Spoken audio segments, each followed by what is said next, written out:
Hai, welcome back to my channel. Kali ini dengan materi roti O ala Chen's Kitchen.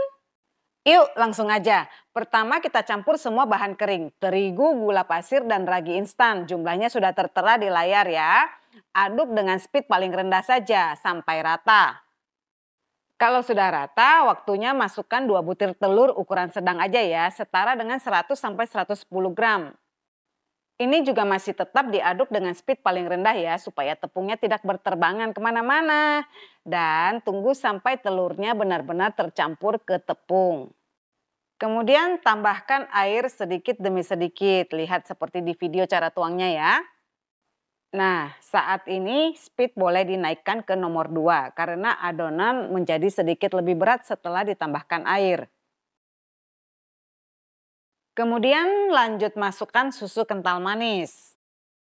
Saat ini speed dinaikkan ke nomor 3 karena adonan sudah semakin berat lagi. Lanjut adon atau ulen sampai adonan bisa membentuk satu gumpalan.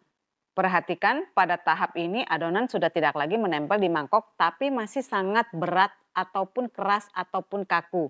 Saatnya memasukkan mentega dan garam. Pada saat mentega sudah dimasukkan ke dalam adonan akan terasa licin alias susah teraduk. Hal ini terjadi karena mentega belum tercampur secara merata.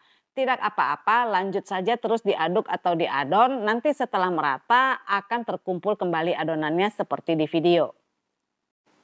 Lanjut terus diadon selama kurang lebih 20 menit sejak mentega dimasukkan sampai adonan menjadi kalis elastis. Licin penampakannya dan tidak lagi menempel di mangkok. Nah, coba perhatikan ini adonan yang sudah kalis dan elastis, tidak lagi menempel di pinggiran mangkok. Setelah kalis, proofing kurang lebih 1 jam atau sampai double size tergantung suhu ruangan ya. Sementara menunggu adonan di proofing, kita siapkan dulu toppingnya.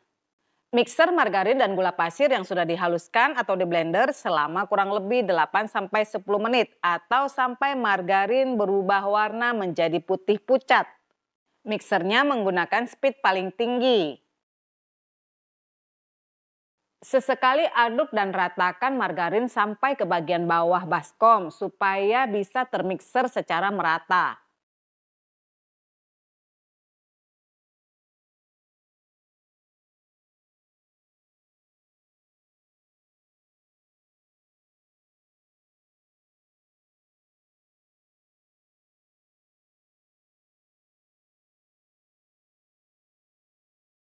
Jika sudah berubah warna menjadi sedikit putih pucat seperti ini, saatnya masukkan telur. Pada tahap ini cukup dimixer dengan speed paling rendah. Karena tujuan kita adalah mencampur telur supaya homogen dengan margarin. Di mixernya juga nggak usah terlalu lama ya. Cukup sampai telurnya sudah menyatu merata, kilat licin, tidak pecah, sudah boleh dihentikan mixernya.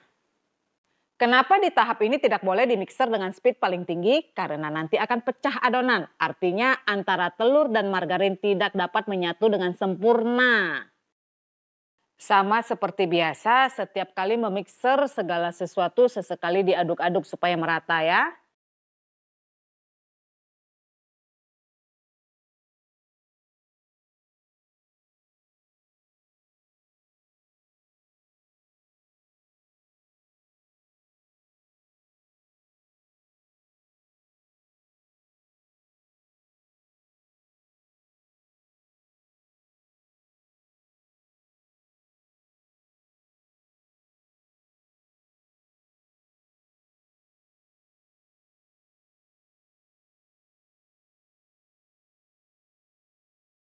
Nah, perhatikan seperti ini hasil adonannya. Licin, kilat, dan menyatu, tidak pecah.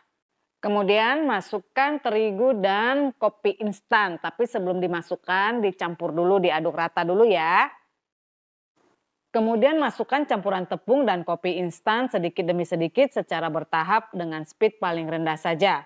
Karena selain bertujuan supaya tepungnya tidak berterbangan, ada juga tujuan lainnya, yaitu supaya gluten daripada terigu tidak cepat terbentuk. Karena jika glutennya cepat terbentuk, adonan akan menjadi sangat berat dan kalis. Sedangkan yang kita mau capai di sini adalah bukan adonan yang kalis. Kembali seperti biasa, sesekali diaduk rata. Cukup mixer sampai seluruh terigu tercampur secara merata ke adonan margarin. Setelah rata, masukkan pastanya. Pada tahap ini boleh dibantu dengan mixer, boleh juga menggunakan spatula saja. Yang penting diaduk sampai rata.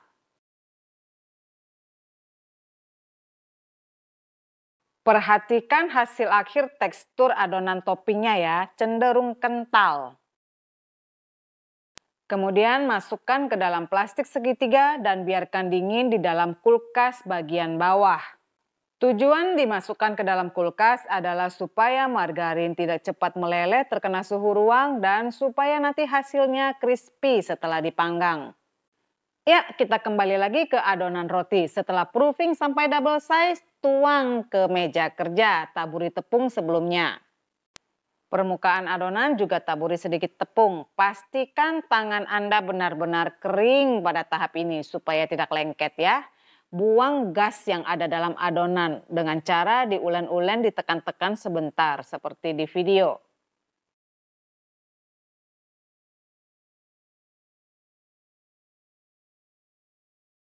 Setelah itu bagi-bagi adonan menjadi 18 bagian, sekitar 56 gram per bagiannya. Perhatikan dalam membentuk adonan selalu berdasarkan urutan dari pertama sampai terakhir ya. Lalu dibulatkan seperti di video. Setelah dibulatkan ataupun di rounding istilahnya ya, bagian bawahnya beri sedikit tepung supaya tidak lengket di meja kerja. Nah, perhatikan posisi tangan saat merounding. Kita tangkup adonan seperti itu ya, lalu diputar. Tangan berfungsi untuk menahan adonan sehingga adonan tetap berada dalam lingkaran tangan. Lakukan terus sampai seluruh bagian habis, ingat secara berurutan. Setelah selesai kemudian istirahatkan 10 menit supaya adonan menjadi lebih lentur sehingga lebih mudah dibentuk. Setelah 10 menit, ambil satu bagian adonan, taburi sedikit tepung, pipihkan, lalu balik satu sisinya, pipihkan ke 4 sisi bagian pinggir. Bagian tengah dibiarkan tetap tebal ya. Lalu beri isian, rapatkan, bulatkan kembali.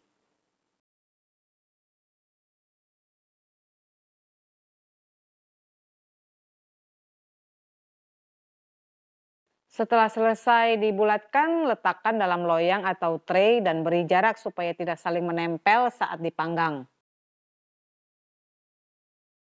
Untuk isian butter, butternya dibekukan terlebih dahulu supaya tidak cepat meleleh terkena suhu ruang. Setelah selesai diberi isian semuanya, kembali proofing sampai 3/4 ngembang. Biasanya berkisar antara 30 sampai 45 menit tergantung suhu ruangan.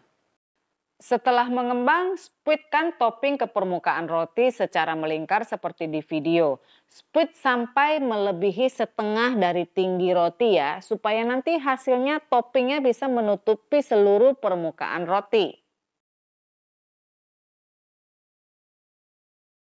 Kemudian panggang dalam oven yang sudah dipanaskan 30 menit sebelumnya dengan suhu 200 derajat api atas bawah di rak bawah.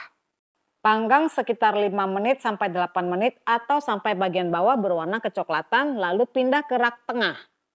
Matikan api bawah, biarkan api atas tetap menyala, lanjut panggang selama 10 menit atau sampai permukaannya kering dan kokoh. Permukaan roti akan mengeras dengan sendirinya setelah dingin. Jika permukaan roti melempem setelah bermalam, tinggal dipanaskan ulang selama 5-10 menit dengan api atas saja, maka permukaannya akan kembali menjadi garing. Nah, seperti inilah tampilan roti O ala Chen's Kitchen. Garing di luar, empuk di dalam. Terima kasih untuk semuanya yang selalu setia mensupport channel ini. Bagi yang mau lebih serius belajar berbikinan kue-kue, kue tradisional ataupun masakan-masakan, boleh menghubungi saya di WA 0812 6079 6077. Mari sukses bersama Sukma, solusi untuk kue dan masakan Anda. Sampai ketemu lagi.